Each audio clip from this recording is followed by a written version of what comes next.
हम ईश्वर को सर्वव्यापी न्यायकारी मानकर उसके अनुशासन को अपने जीवन में उतारेंगे।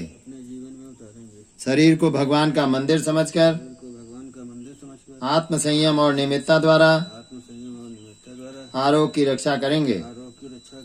मन को कुविचारों और दुर्भावनाओं से बचाए रखने के लिए स्वाध्याय एवं सत्संग की व्यवस्था रखे रहेंगे।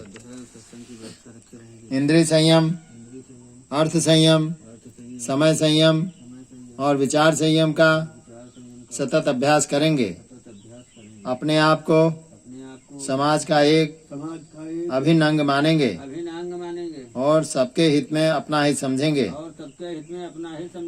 मर्यादाओं को पालेंगे, वर्जनाओं से बचेंगे, नागरिक कर्तव्यों का पालन करेंगे और समाजनिष्ठ बने रहेंगे। समझदारी, ईमानदारी, जिम्मेदारी और बहादुरी को जीवन का एक अविच्छिन्न अंग मानेंगे। चारों ओर मधुरता, स्वच्छता, सादगी एवं सज्जनता का वातावरण उत्पन्न करेंगे। अनीति से प्राप्त सफलता की अपेक्षा नीति पर चलते हुए असफलता को सिरोधार्य करेंगे। मनुष्य के मूल्यांकन की कसौटी उसकी सफलताओं, योग्यताओं एवं विभूतियों को नहीं, उसके सद्विचारों और सत्कर्मों को मानेंगे।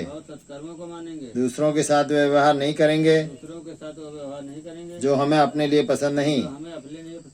हम नर नारी के प्रति पवित्र दृष्टि रखेंगे। संसार में सत प्रवृत्तियों के पूर्ण प्रसार के लिए